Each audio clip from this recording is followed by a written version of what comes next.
40 ஆண்டுகள் அவரால் வார்ப்பிக்கப்பட்டவன் என்பதை என் மனதில் இருந்து என்றைக்கும் நான் அதை அகற்றியதில்லை. அவரால் அடையாளம் காட்டப்பட்டவன், மாநிலங்களவைக்கு 3 முறை அனுப்பப்பட்டவன் என்ற நன்றி உணர்ச்சியை நான் எந்நாளும் என் மனதின் அடிவாரத்திலே மறக்காமல் தேக்கி வைத்திருக்கிறேன். வாழ்க டாக்டர் கலைஞரின் புகழ். முதலமைச்சர் கூறிய கருத்துக்கள், அதாவது தேமுக சின்னத்தில் போட்டியிடணும் சொல்லி நிர்பந்தித்தாங்க அப்படின்னு சொன்னக்கூடிய கருத்து என்பது நாங்கள் எதிர்பார்த்த கருத்து தான். தாவேகாவிற்கு மதிமுக ஆதரவு அளிக்கும். இதில் வைகோ சொன்னதில் எந்த விதமான ஆச்சரியமும் இல்லை அப்படின்னு சொல்லிட்டு திமுக தரப்புல இருந்து சொல்றாங்க. நான் அப்படி ஒரு முடிவு எதுவும் இப்போ எடுக்கலை.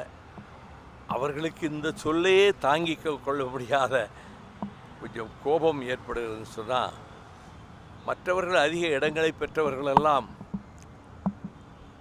அவர்கள் இந்த கூட்டணியில் இருந்தவாறே தாவேகாவுக்கு ஆதரவு கொடுத்து அமைச்சரவையிலும் சேர்ந்து விட்டார்களே.